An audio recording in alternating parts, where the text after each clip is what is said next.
आज हम 8वीं कक्षा के लिए निर्धारित पुस्तक वसंत भाग 3 में सम्मिलित पाठ लाख की चूड़ियां पर बातचीत करेंगे। लाख की चूड़ियां कामतानाथ जी की चर्चित कहानी है। यह कहानी लाख की चूड़ियां बनाने वाले एक कलाकार की है जिसका नाम बदलू है। बदलू के जीवन में एक बड़ा बदलाव घटित होता है जब लोग लाख की चूड़ियों की जगह कांच की चूड़ियां पसंद करना और पहनना शुरू कर देते हैं। कामतानाथ जी ने बदलू के जीवन को बेहद संवेदनशीलता और आत्मीयता से उभारा है। यह कहानी औद्योगिक विकास के चलते बदलते ग्रामीण जीवन के संदर्भों को रेखांकित करती है और व्यक्ति की निजता, स्वतंत्रता, स्वाभिमान और सहयोग की भावनाओं को भी दर्शाती है। सबसे पहले हम कहानीकार के परिचय को जानेंगे। इस कहानी के लेखक कामतानाथ जी हैं। कामतानाथ जी का जन्म 22 सितंबर 1934 को लखनऊ, उत्तर प्रदेश में हुआ। कामतानाथ जी ने आज़ादी के ठीक बाद के भारतीय समाज में होने वाले बदलावों को अपने लेखन का आधार बनाया है। उन्होंने बदलते हुए ग्रामीण यथार्थ और जीवन स्थितियों को उजागर किया है। इनकी कहानियों में निम्न वर्गीय जीवन, उनकी संवेदना, उनकी व्यथा, विडंबना और जिजीविषा का मार्मिक चित्रण मिलता है। आज़ादी के बाद तेजी से औद्योगिक विकास हुआ। उसके सकारात्मक और नकारात्मक परिणाम सामने आए। उसके चलते ग्रामीण जीवन में भारी उथल-पुथल हुई। इस उथल-पुथल को कई लेखकों ने अपने साहित्य में दर्शाया। कामतानाथ जी इसी धारा के लेखक हैं। कामतानाथ जी की प्रमुख कृतियां हैं समुद्र तट पर खुलने वाली खिड़की, सुबह होने तक, एक और हिंदुस्तान, तुम्हारे नाम, छुट्टियां, तीसरी आंख, सब ठीक हो जाएगा आदि। उनके साहित्यिक योगदान को देखते हुए उत्तर प्रदेश हिंदी संस्थान ने उन्हें साहित्य भूषण पुरस्कार से सम्मानित किया है। इसके अलावा उन्हें पहल सम्मान, मुक्तिबोध सम्मान, यशपाल पुरस्कार और महात्मा गांधी पुरस्कार से भी सम्मानित किया गया है। लाख की चूड़ियां कहानी भारत के कुटीर तथा लघु उद्योगों के महत्व पर प्रकाश डालती है। भारत विश्व भर में हाथ से बनी सुंदर कलाकृतियों के लिए प्रसिद्ध था। हस्तकला उद्योग भारत देश की आर्थिक उन्नति और सबलता के प्रतीक थे। औद्योगिक विकास के बाद ये हस्तकला उद्योग लगभग समाप्त हो गए। इससे जुड़े लोग और कलाकार बेरोजगार हो गए।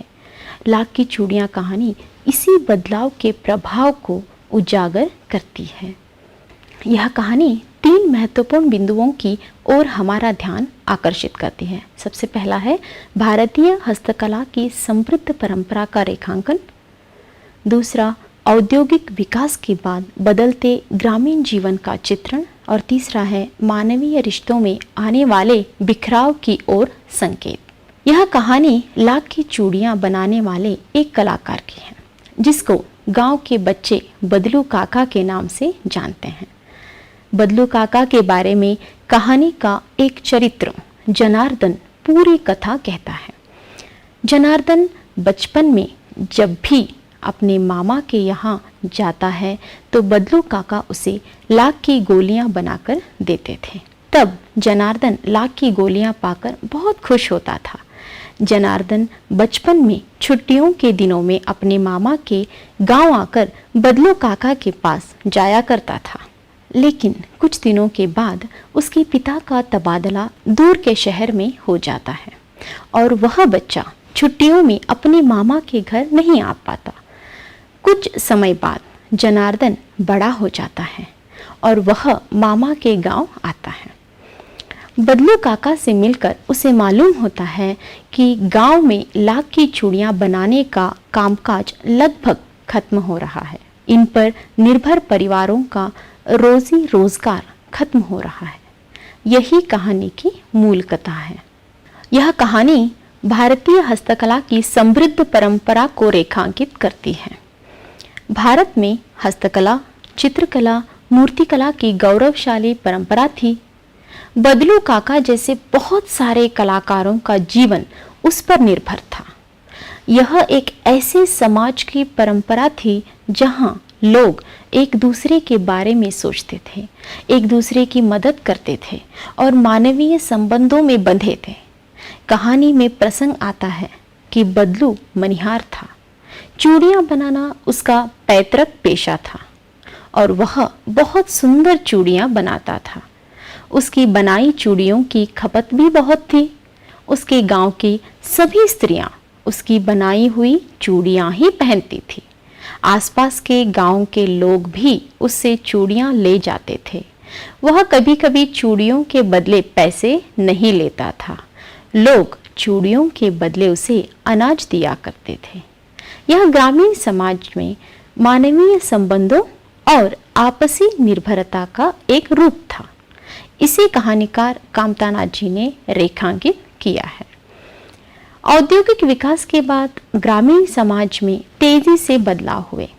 छोटे उद्योग धंधे धीरे धीरे बंद होने लगे। आप कहानी में देखते हैं कि कांच की चूड़ियों के औद्योगिक उत्पादन के चलते लाख की चूड़ियों की मांग धीरे धीरे घटने लगी और उस पर आधारित लोगों का जीवन संकट में पड़ गया। बदलू काका लाख की चूड़ियां बनाने वाला एक कलाकार कारीगर है। इस बदले हुए परिवेश ने उसके जीवन को संकट में डाल दिया है। बदलू काका इस स्थिति से दुखी और नाराज हैं। जनार्दन को लगता है कि इस बदली हुई व्यवस्था और मशीनी युग ने ग्रामीण कलाकारों के हाथ काट दिए हैं।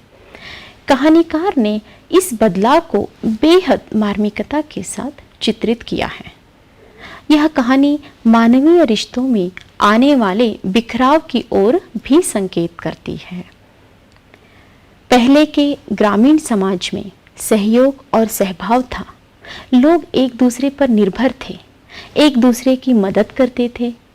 लेकिन मशीनी युग में जो नया समाज बना है, वहाँ सहयोग और सहभाव की जगह मानवीय रिश्तों में बिखराव और अलगाव दिखाई देता है। कहानी नए समाज में मानवीय संबंधों में कड़वाहट का संकेत भी देती है। इसे आप कहानी के अंत में देख सकते हैं, जब नए बदलाव से आहत होकर बदलू काका जमींदार को रूखा जवाब देते हैं। कहानी कला। लाख की चूड़ियाँ कहानी कहने की कला सहज और सरल है। यह कहानी मैं शैली में लिखी गई है। इसकी भाषा बोलचाल की है। ग्रामीण परिवेश को जीवंत करने के लिए कथाकार ने मुहावरों का प्रयोग किया है।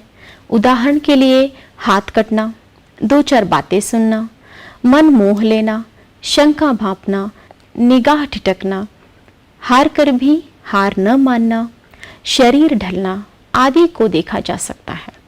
कुल मिलाकर कहानी प्रभावी बन पड़ी है।